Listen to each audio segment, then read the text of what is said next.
말씀은 우리에게 하나님께서 은혜 베푸시는 귀중한 방도입니다. 주의 말씀을 통해서 우리가 하나님의 사람으로 살 힘을, 능력을 공급받을 수가 있습니다. 주의 말씀이 은혜의 수단이고 은혜의 방도다 하는 것이 우리가 믿는, 우리가 신앙 고백하는 우리 신앙의 중요한 요지입니다. 자, 오늘 말씀 우리가 읽은 본문을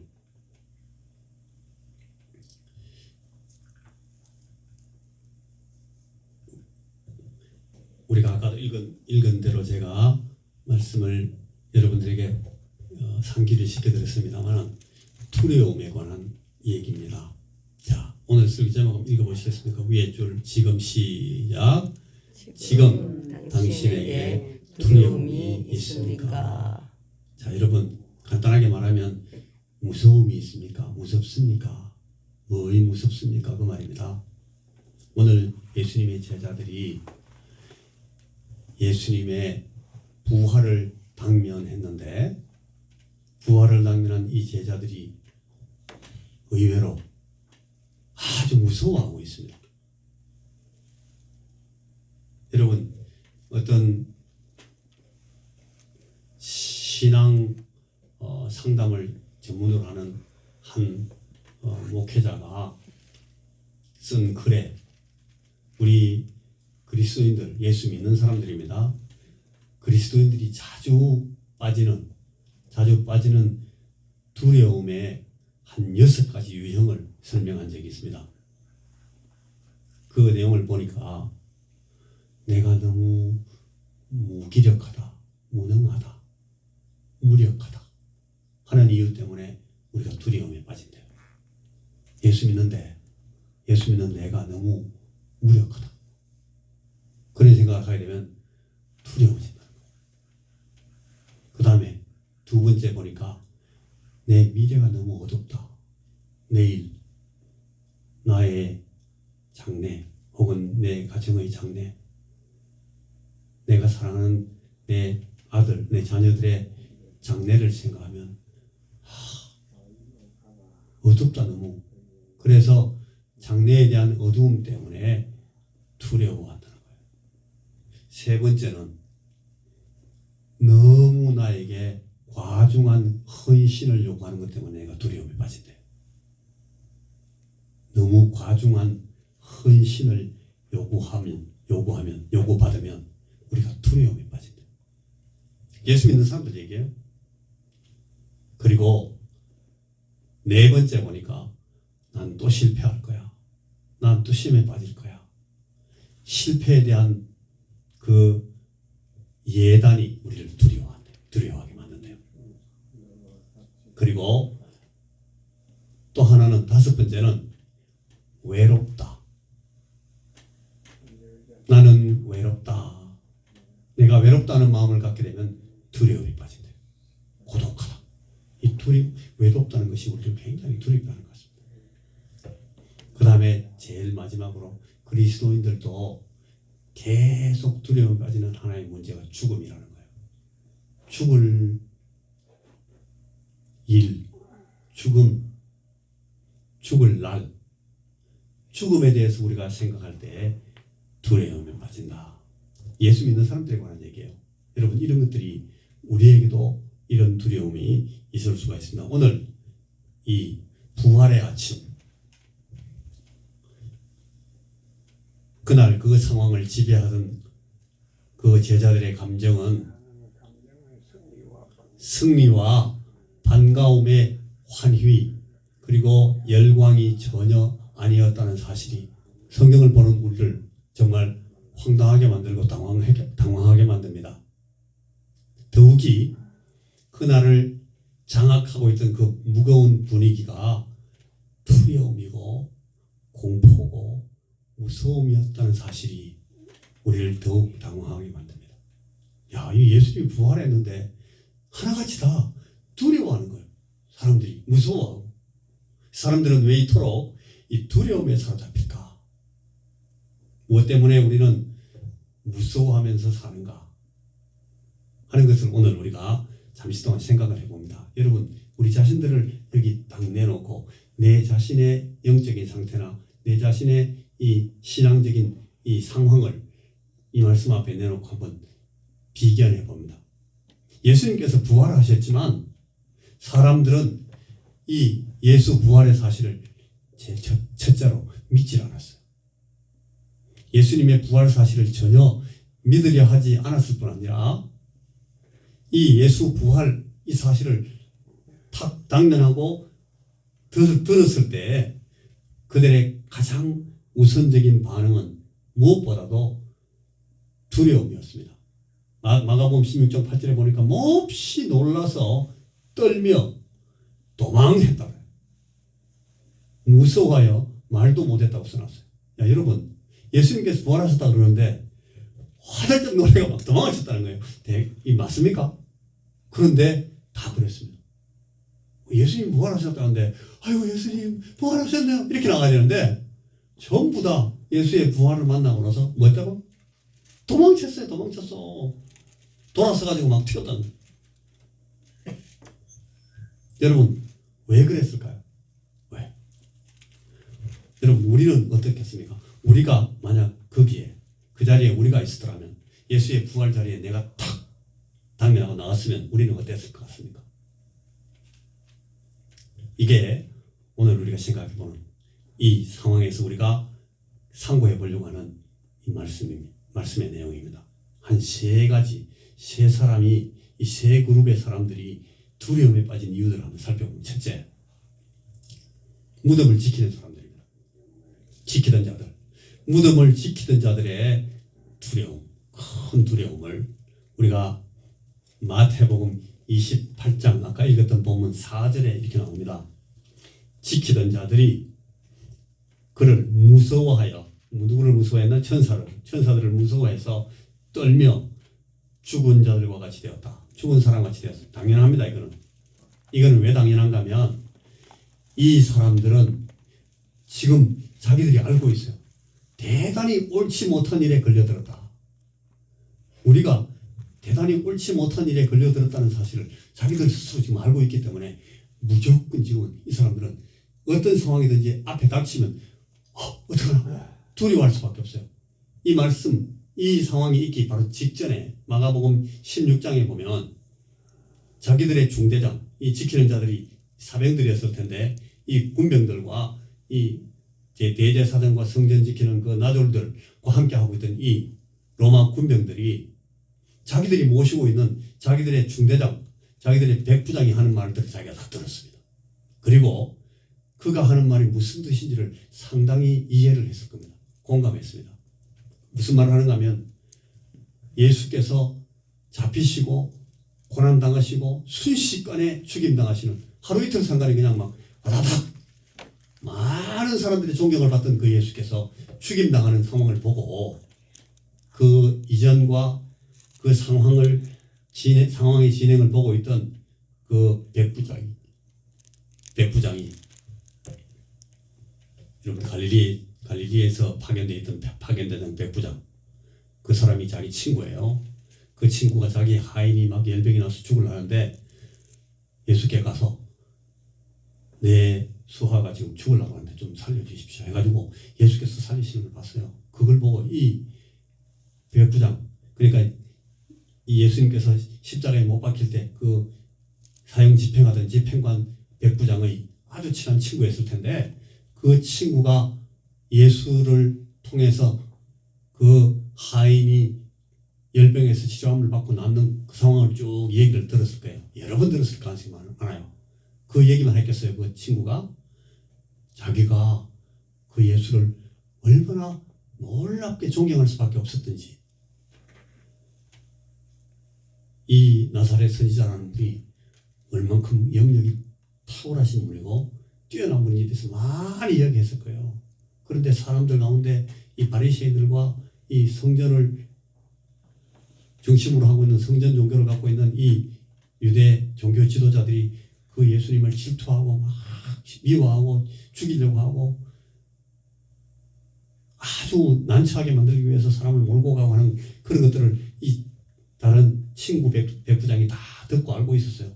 자기 친구인 이 예루살렘 백부장한테 얘기 안 했겠어요? 했죠. 만날 때마다 얘기했겠죠. 야, 요새 이 갈릴리 쪽에서 이런 일이 있어. 이거 너 예루살렘 어때? 그 예수라는 그 선지자가 지금 이런 일 하고 있는데, 야, 갈릴리에서는 그 사람들 참 이상하대. 왜 그런 사람을 자기 동족인데, 자기 스승인데, 그 위대한 그 선지자를 왜 안 따라가고 저렇게 막 질투하고 죽이려고 하고 막 그럴까? 이상하지 않냐? 너는 어떻게 생각해? 야, 나도 그래. 내가 봐도 이 예루살렘 사람들이 이상하더라고. 그 예수라는 사람이 너무 선한 사람이고 좋은 사람이고 귀한 일들을 하고 너무 이 사랑이 많은 그런 사람이고 율법을 설명하고 풀어주는데도 너무 지혜가 뛰어나고 너무너무 좋은 것을 잘 가르치는 그런 선생인데도 왜 이 사람들은 참 이상하지, 그지? 이런 얘기들 많이 했을 거예요. 그러다가 예수님이 잡혀서 죽으시는 걸 보고 그 예루살렘 사형 집행관했던 그 백부장이, 중대장이 진실로 이 사람은 하나님의 아들이었도다, 그렇게 말해요. 그 얘기를 그 부하들이 다 들었단 말이에요. 야, 우리 중대장이 정보가 많은 사람이고 저 양반이 바른 것과 그런 것을 전부 다 듣고 있는 사람인데 저분이 제 죽임 당하는 저 예수님한테 많이 감복이 됐구나. 우리가 봐도 저 사람 좋은 사람인데 우리 총독이 왜 이 사람들을 그냥 물리치고 될 텐데 결국 그게 굴복해가지고 뭐 뒤가 부린 데가 많아가지고 이 예수를 그냥 죽임에 내줬을까? 우리야 뭐 명령받았으니까 어쩔 수 없이 그냥 사형 집행을 했지만 이 사람 참 귀한 사람이고 선한 사람인데 그런 생각을 하고 있는데 또 하필 이 무덤을 지키고 있는 경비해야 되는 그 임무가 자기들한테 떨어진 거예요. 마음에 이 사람들이 얼마나 가책이 많았겠어. 야, 이거 참 어떻게 되는 거야? 왜 우리한테 이걸 지키라고 그래? 그래도 뭐 임무는 임무니까 창칼을 들고 딱 보초를 잘 썼죠, 경비를. 그런데 거기에 무슨 일이 일어났습니까?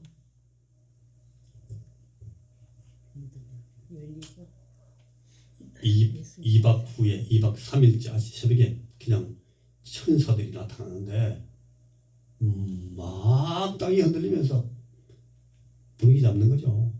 땅이 막 흔들리면서 지진이 나고 그 무덤에 돌이 막 무너지니까 아이고 이제 죽었네. 우리가 이럴 줄 알았어.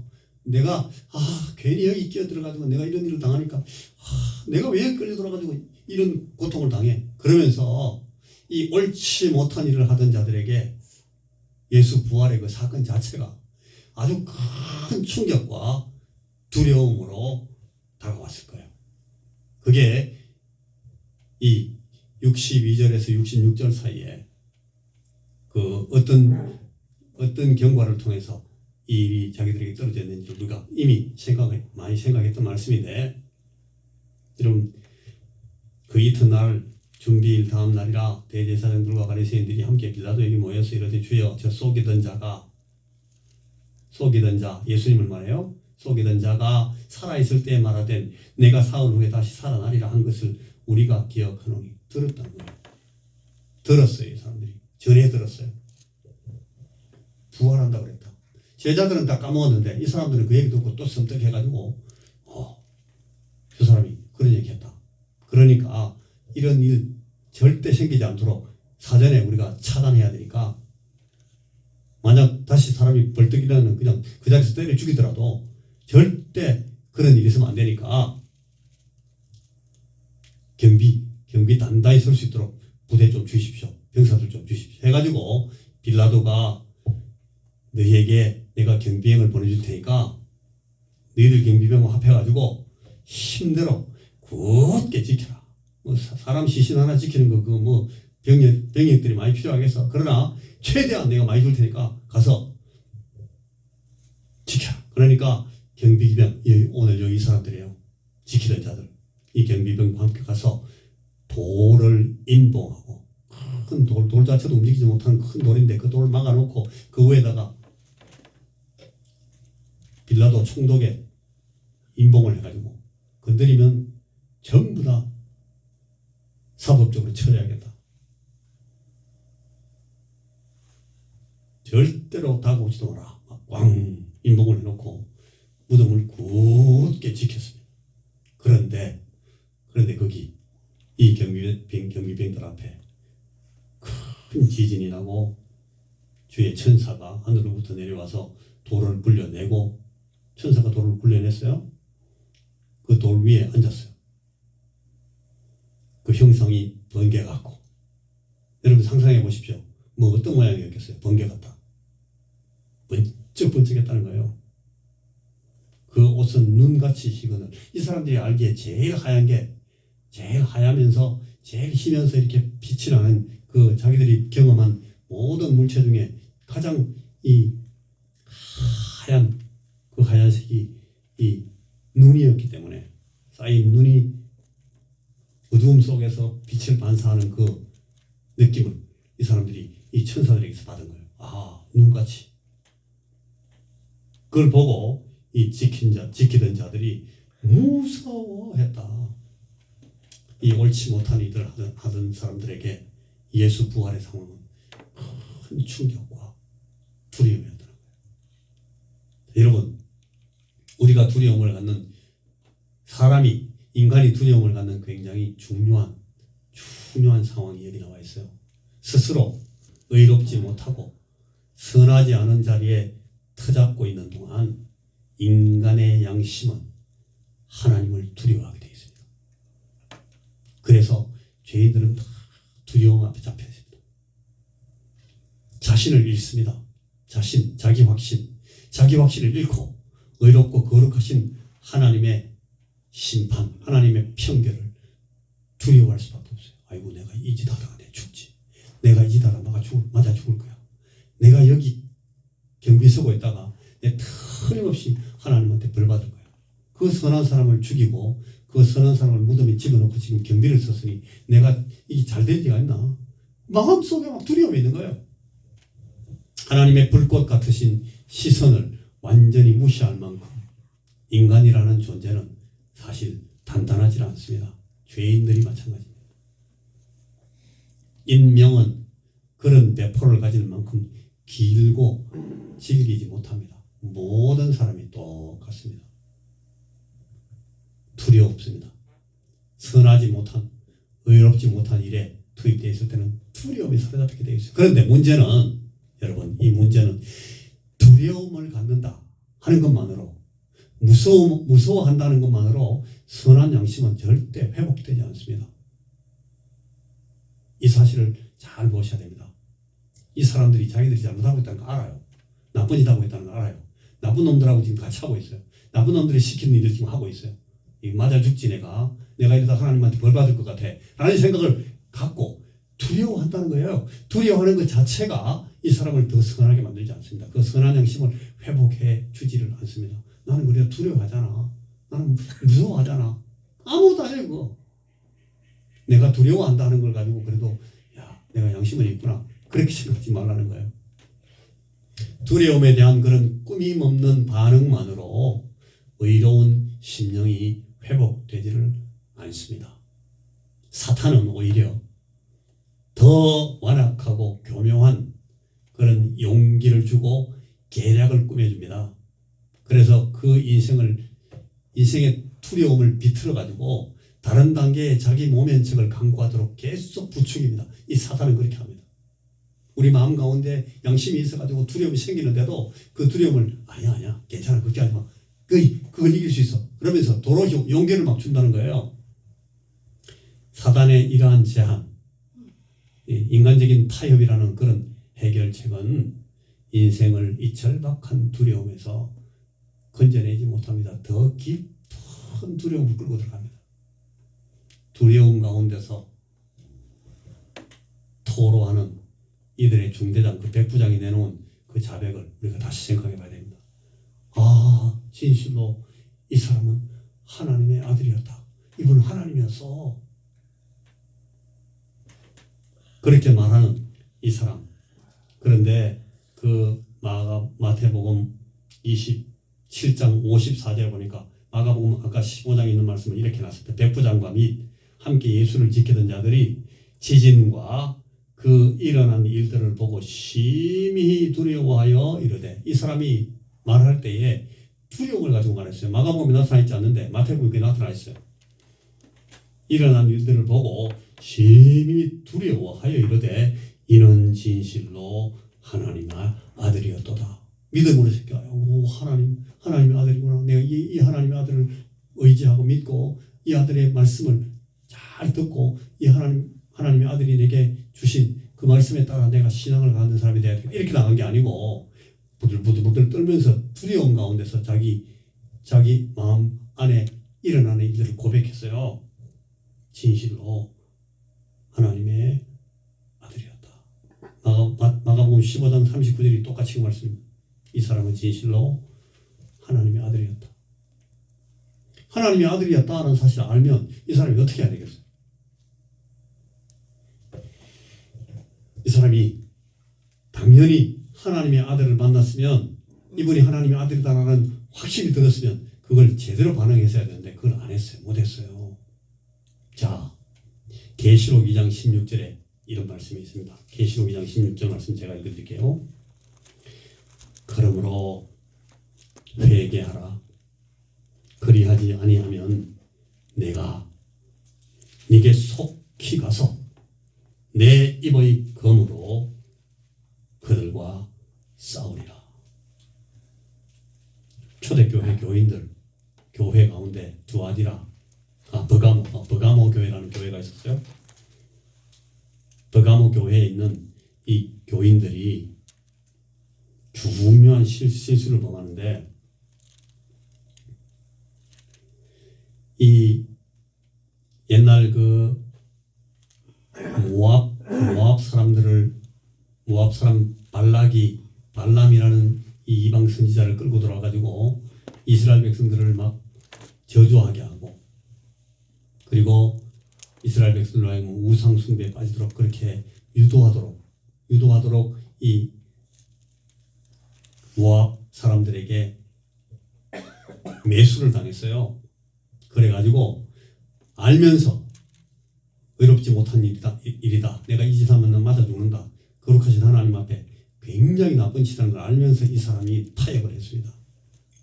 발람이. 그래가지고 이 발람이 했는 짓을 오늘 이 요한계시록에서 주님께서 뭐라고 요약하는가 하면 우상의 제물을 먹게 하고 그들로 하여금 행음하게 했다. 행음. 이 두 가지의 죄를 이 발람의 죄로 말하면서 너희 버가모 사람들아, 너희 그리스도인들, 버가모 교회 교인들이 지금 이 불편한 죄에 빠져 있다고 주님께서 지적하십니다. 그리고 나서 그들에게 주님께서 지금 말씀하시기를 두려워하고 벌벌 떨고 있지만 말고 얘들아, 지금 너희들이 해야 될 일은 회개하는 일이다. 회개하는 일. 타협하고 우상제물 먹고 행음하는 그 사단에 이끌린 그 범죄에서 회개하지 않으면 그 다음 단계에서 뭐가 떨어지는가 하면 주님의 처결은 주님의 책망과 심판에 이제 직접 대면하게 될 것입니다. 그래서 주님께서 말씀하십니다. 얘들아, 버가모 교회 교우들, 버가모 교회를 목회하는 목회자와 그 성도들에게 주님께서 하신 말씀, 그러므로 회개하라. 그리하지 아니하면 내가 네게 속히 가서 내 입의 검으로 그들과 싸우리라. 자, 여러분, 첫 번째 이 말씀, 두려움에 관한 말씀. 여러분, 두려움이 우리에게 있으면, 우리에게 자꾸 무서움이 있으면 우리가 먼저 돌아봐야 될 것은 내가 오늘 이 발람의 덫에 걸리지 않았는지, 오늘 이 경비병들처럼 우리가 하나님 앞에 회개할 죄에 의롭지 못한 일에 빠져 있는 것은 아닌지 먼저 돌아보시라는 거예요. 회개해야 할 것인지, 무엇을 회개해야 할 것인지를 먼저 돌아보고 하나님 앞에 회개해야 됩니다. 그래야 두려움이 사라집니다. 두려움을 이길 수 있는 이 첫 번째 케이스의 두려움을 이길 수 있는 방법은 회개하는 것입니다. 하나님, 잘못했습니다. 내가 이거 잘못했습니다. 내가 이렇게 하면 안 되는데 이렇게 했습니다. 내가 지금 창 들고 칼 들고 지금 서 있는 거 이거 내가 맞아 죽을 짓입니다. 주여, 나를 불쌍히 여기십시오. 내가 이 자리에서 떠나게 하시고 내가 이걸 돌아서 다시는 이 일에 서지 않도록, 내가 빌라도의 그 무도한 권세 아래, 권위 아래 내가 굴복하지 않도록 주여 나를 이 자리에서 벗어나게 빼주십시오. 건져주십시오. 내가 이 자리를 벗어나겠습니다. 주여 나를 불쌍히 여겨 주옵소서. 회개하는 거예요. 만약에 이 경비행들이 이 지키는 자들이 그렇게 회개했다면 이 사람들에게는 참 큰 두려움을 극복할 수 있는 구원이 왔을 텐데 여러분 이 말씀 속에 그 상황을 보지를 못합니다. 자, 두 번째 두려워하는 사람이 또 있습니다. 누가복음 24장에 있는 상황인데 우리가 이번 고난주간 부활주간 중에 여러 번 읽었던 말씀 가운데 있는 말씀입니다. 누가복음 24장 37절 말씀 그들이 놀라고 무서워했다 라는 말씀입니다. 이 말을 할 때에 예수께서 친히 그들 가운데 서서 이르시되 너희에게 평강이 있을지어다. 안녕? 다들 안녕하냐? 예수님께서 그렇게 말씀하실 때 그들이 놀라고 무서워하여 그 보는 것을 영어로 생각했다.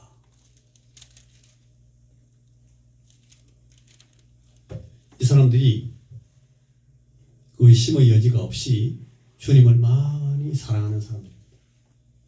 예수님을 사랑하는 사람들입니다. 예수의 제자들이고 제자들 가운데 이 지금 주님 고난당하신 이때까지 끝까지 견디면서 주님을 따라오는 사람들 많은 사람들이 예수님을 따랐지만 이 끝까지 따라온 사람들은 많지 않았어요. 그런데 이 자리에 있는 사람들은 정말 예수님을 사랑하는 사람들이에요. 그래서 따라왔습니다. 그런데 그 예수님을 깊이 사랑하는 이 사람들이 가진 안타까운 모습을 여기서 여러분 놀라고 무서워했다고 설명합니다. 충격을 받고 무서워했다. 그런데 41절 그들이 너무 기쁨으로 아직도 믿지 못하고 놀랍게 여겼다라는 말이 그 밑에 또 나와 있어요. 이 사람들은 놀라웠는데 무서워하는 그런 여제자들의 모습. 이 사람들이 처음에 그 예수님의 무덤 앞에서 막 도망쳤던 그 사람들이에요. 두려워했어요. 무서워했어요. 그런데 이제는 그 너무너무 기뻐, 너무 막 덜덜덜덜 막 이빨이 막 떨리고 온몸이 후들후들 떨릴 만큼 막 기뻐요. 이 사람들이. 이게 이게 무슨 일이야? 막. 자, 우리가 요한복음 16장 말씀 찾아볼까요? 요한복음 16장 27절 찾습니다. 요한복음 16장 176쪽입니다. 요한복음 16장 27절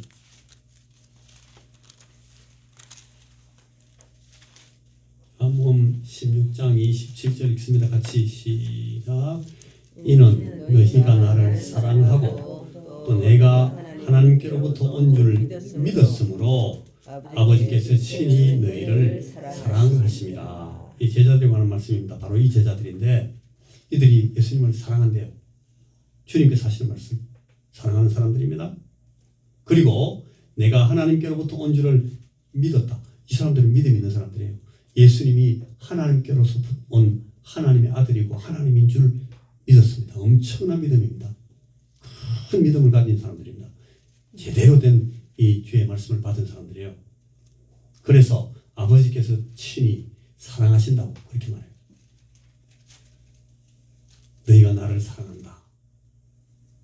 이제 그 사람들이 그 위에 20절 볼까요? 그 위에 20절 내가 진실로 시작. 내가 진실로 너희에게 이르노니 너희는 곡하고 애통하겠으나 세상은 기뻐하리라. 너희는 근심하겠으나 너희 근심이 도리어 기쁨이 되리라. 여자가 해산하게 되면 그때가 이르렀으므로 근심하나 아기를 낳으면 세상에 사람 난 기쁨으로 말미암아 그 고통을 다시 기억하지 아니하느니라. 지금은 너희가 근심하나 내가 다시 너희를 보리니 너희 마음이 기쁠 것이요 너희 기쁨을 빼앗을 자가 없으리라. 야, 여러분 이 보세요. 예수님께서 이미 다 얘기해 놓으신 거예요. 이 제자들이 당할 일, 내일 당할 일, 모레 당할 일, 글피 당할 일 다음 주에 당할 그 일을 예수님이 구체적으로 세밀하게 직접 얘기해 놓으셨어요. 이걸 다 알고 있었으면 기다렸을 거예요, 이 사람들이. 그런데 그만큼 못 간 거예요. 그만큼 가지를 못했어요. 너희에게 지금 근심이 있고 이 근심은 곧 기쁨으로 바뀔 것이다. 이건 기쁨으로 바뀔 근심이다. 예수님께서 그렇게 말씀하시는데 이 제자들이 그만큼 못 따라간 거예요. 아직. 20장 9절 봅니다. 두 장 넘기면 20장 9절. 20장 9절 볼까요? 그들은 시작. 그들은 성경에 그가 죽은 자 가운데서 다시 살아나야 하리라 하신 말씀을 아직 알지 못하더라. 깨닫지 못하고 아직 예수 부활에 대해서 확신을 갖고 있지 못해요. 그러니까 이 사람들이 근심하고 그게 근심이 뭘로 변했어요 지금? 두려움으로 변했어요. 두려움으로. 기쁨으로 채워지지 않고. 누가복음 24장 아까 읽었던 누가복음 24장 8절에 보면 이런 말씀이 있습니다. 제가 읽어볼게요. 누가복음 24장 8절 그들이 예수의 말씀을 기억하고 이제는 기억한 장면이 나와요. 방금 읽었던 그 장면 바로 뒷장면이에요. 그들이 예수의 말씀을 기억하고 8장 누가복음 24장 8절에서 27절 보면 이에 모세와 모든 선지자의 글로 시작하여 모든 성경에 쓴 바 자기에 관한 것을 자세히 설명하시. 예수님께서 막 설명을 해주셔요. 이렇게 돼야 되는 거 아니냐? 설명해 주세요. 32절 가보면 그들이 서로 말하되 길에서 우리에게 말씀하시고 우리에게 성경을 풀어주실 때에 우리 속에서 마음이 뜨겁지 아니하더냐. 이 예수님을 사랑하는 사람들 마음속에는 이 사람들은 예수님을 사랑하는 사람들이잖아요. 사랑하는 사람들에게 예수님께서 말씀을 풀어주니까 바로 이해가 되죠. 그러니까 이 사람들은 그래 이거야. 44절에 보니까 또 이르시되 내가 너희와 함께 있을 때 너희에게 말한 바 곧 모세의 율법과 선지자의 글과 시편에 나를 가리켜 기록된 모든 것이 이루어져야 하리라 한 말이 이것이라. 내가 너희들에게 말했지. 이거 얘기했잖아. 기억하나? 하시고 이에 그들의 마음을 열어 성경을 깨닫게 하시고 다시 하나님의 말씀을 깨닫게 해주십니다. 이에 그들의 마음을 열어 성경을 깨닫게 하시니까 이제 이 사람들의 근심이 두려움이 되더니 그 두려움이 이제 뭘로 바뀌어요? 이제 기쁨으로 바뀌는 거예요. 여러분 본격적으로 이제 성령이 오셔서 이 교회를 이끌고 가고 이 성도들을 하나님께서 하나님의 일에 투입하시는 그 본격적인 사도행전이 시작되기 바로 직전 사도행전 1장 1절 말씀 바로 앞에 있는 말씀이 무슨 말씀인가 하면 누가복음 24장 52절 53절이에요. 같이 한번 읽어보겠습니다. 52절 53절 시작. 그들이 그에게 경배하고 큰 기쁨으로 예루살렘에 돌아가 늘 성전에서 하나님을 찬송하니라. 하나님의 말씀을 귀담아 듣고 하나님의 약속을 이해하고 믿게 되니까 하나님의 약속을 믿는 사람에게는 두려움이 사라지고 기쁨이 가득 채워진다고. 그렇게 방금 이 말씀이 우리에게 보여주고 있습니다. 여러분 이 사람들이 두려워하는 사람들이에요. 근심하다가 두려움에 빠졌던 사람들인데 예수님을 보고도 막 무서워했던 사람들인데 이걸 전부 깨닫고 나니까 설명을 하고 나니까 두려움이 있을 수가 없죠. 기쁨이 가득 채워져서 하나님의 약속을 믿는 자에게 두려움이 사라집니다. 기쁨이 가득 찹니다. 그들이 이제 사도행전을 향해서 이제 뚜벅뚜벅 걸어나갈 수 있을 준비가 됐다는 거예요. 자 마지막입니다. 세 번째 왜 또 두려워하는가 하면 요한복음 20장 19절 요한복음 20장 19절을 제가 읽어드릴게요. 이날 곧 안식 후 첫날 저녁 때 제자들이 유대인들을 두려워합니다. 모인 곳에 문을 닫았더니 예수께서 오사 가운데 서서 이르시되 너에게 평강이 있을지어다. 예수님 그렇게 말씀하셨어요. 이게 마가복음 16장에서는 이렇게 말씀합니다. 마가복음 16장 8절 말씀 보니까 예수님께서 그 가운데 오셔서 예수님께서 그들을 만나셨을 때 부활하신 주님을 만나니까 제자들이 몹시 놀라 떨며 나와서 무덤에서 도망하고 무서워하여 아무 얘기도 아무 말도 하지 못하더라. 말도 못하고 막 너무너무 무서워가지고.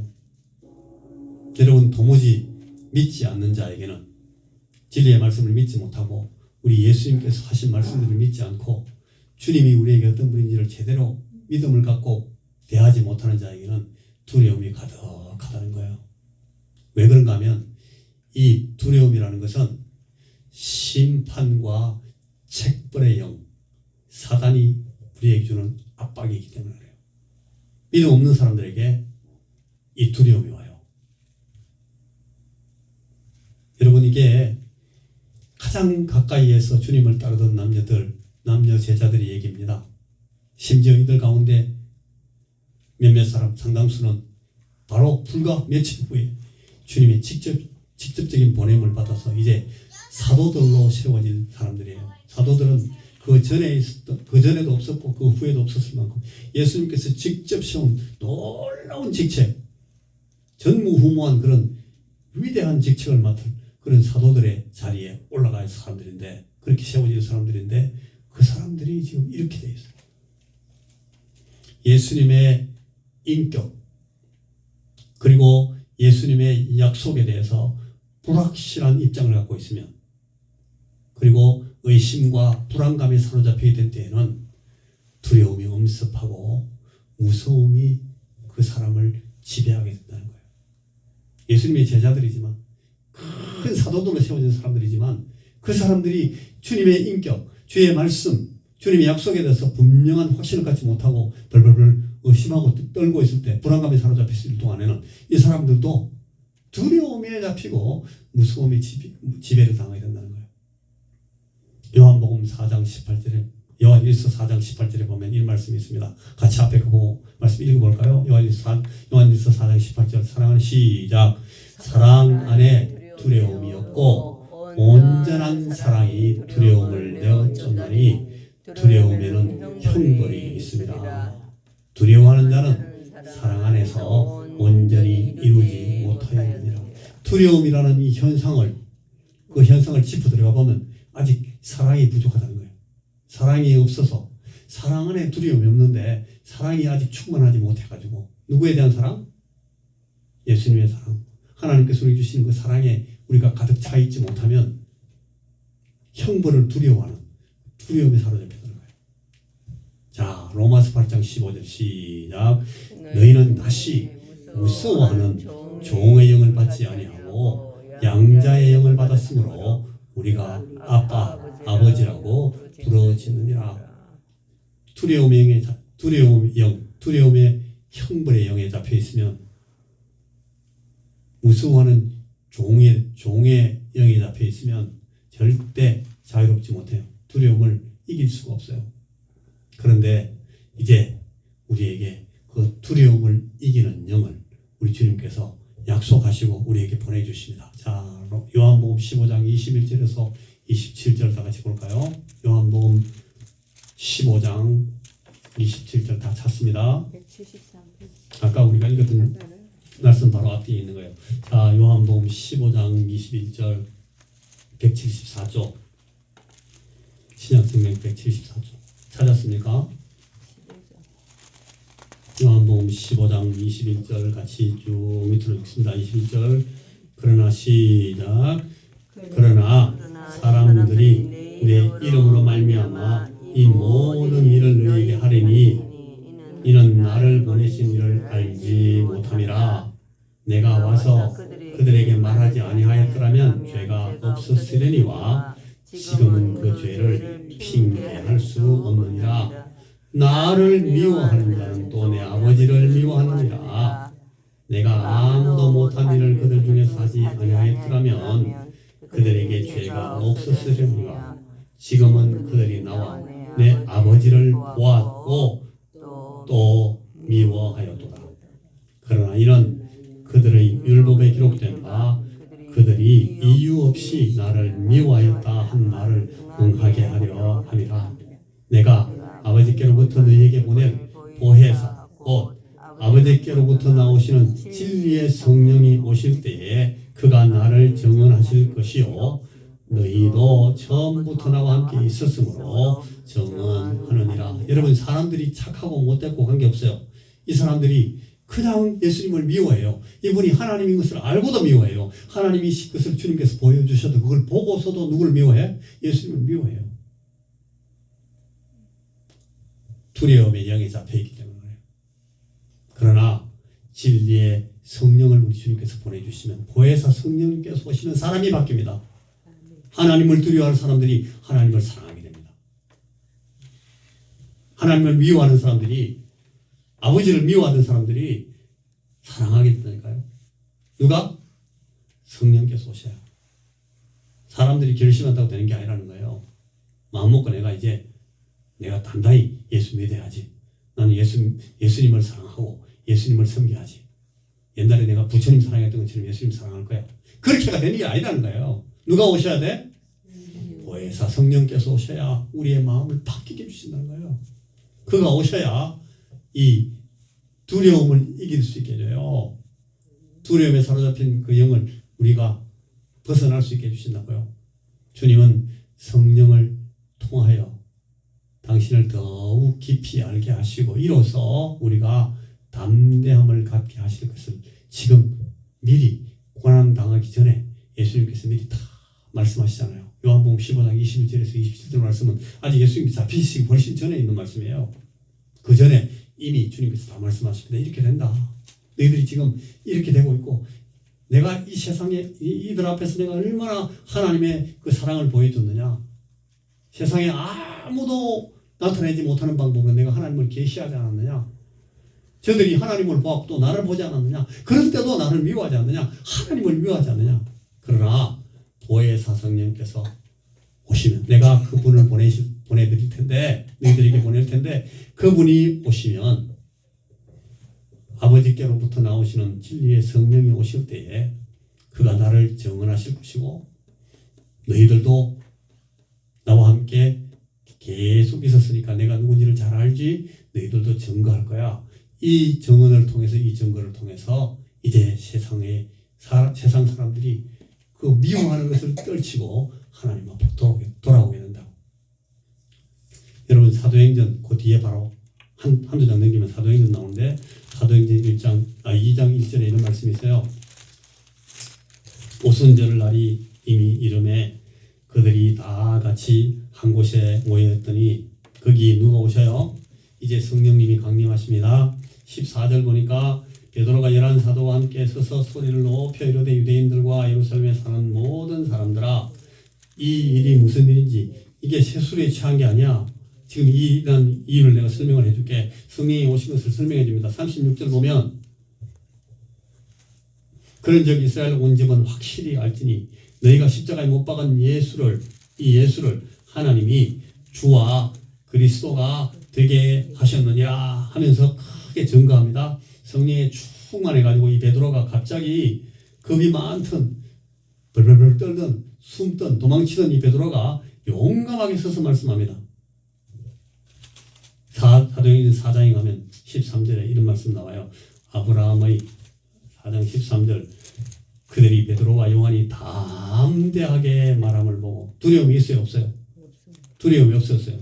담대하게 말함을 보고 그들을 본래 학문 없는 범인으로 알았다가, 자기들은 율법을 많이 공부하고 율법의 그 전당에서 율법의 그 각각 율법의 어떤 스승들의 문화에서 많이 공부하고, 여러분 자기들은 학문이 많은 사람들인데, 얘들은 보니까 뭐 말도 문자도 쓰고 사투리 쓰고 갈릴리 사람들이고 고기 잡다 와가 얘들이 뭐 알겠어 싶었는데, 이 본래 학문 없는 범인으로 보통 사람들로 알았다가 이 사람들이 담대하게 주의 말씀을, 구약의 말씀들을 막 풀어제끼고 그 말씀의 진리를 막 선포하는 걸 보니까 이 사람들이 놀랐어요. 이제 이 사람들이 이상하게 생각하며 또 전에 예수와 함께 있던 일도 알고, 29절 보니까 주여 이제도 그들의 위협함을 굽어 보시옵소서. 또 종들로 하여금 담대히 하나님의 말씀을 전하게 하여 주시오며. 이제 성령에 충만한 사람들이 이렇게 기도합니다. 담대히 하나님의 말씀을 전하게 해 주십시오. 31절, 빌기를 다하매 모인 곳이 진동하더니 우리가 다 성령이 충만하여 담대히 하나님의 말씀을 전하게 되었다. 여러분이 담대함은 두려움이 가득 차 있는 마음입니까? 두려움이 없어요. 누가 오셨어요? 성령이 오셨어요. 이 성령께서 예수 부활 후에 예수 부활의 영이신 부활하신 주님의 영 성령께서 오셔서 이 모든 일들을 만들어내십니다. 자, 여러분 앞에 보시면 믿음은 다만 진리의 말씀을 듣는 데서 나옵니다. 나는 부활하신 우리 예수님의 말씀을 듣습니까? 나는 예수님의 부활을 믿고 있습니까? 나는 나의 부활을 여러분 어떻게 기대하고 있습니까? 자, 우리 원성교 성도들 이 말씀들을 계속 들은 우리 성도들은 이 말씀을 붙들어야 됩니다.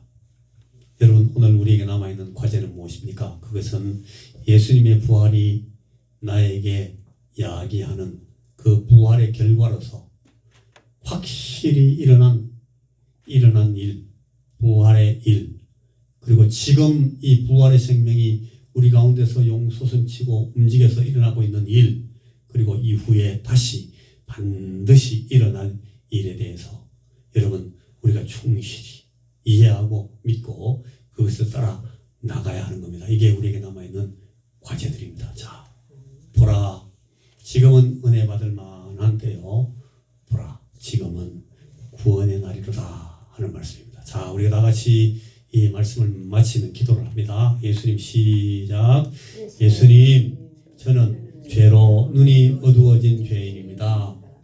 의심이 많아 확신 위에 서지 못하고 항상 불안과 두려움에 사로잡힐 때가 많습니다.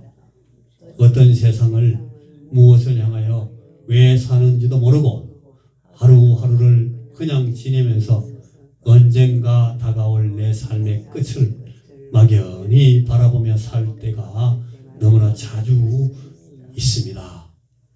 나를 위하여 한번 죽으셨던 내 주 예수님, 이제 주님의 성령 안에서 제가 무엇을 위해 어떻게 살아야 하는지를 가르쳐 주시고 내 남은 삶에서 무엇이 가장 중요한지, 무엇을 우선하여 먼저 챙기고 살아야 하는지를 보여주셔서 오늘과 내일을 제대로 살게 하여 주옵소서.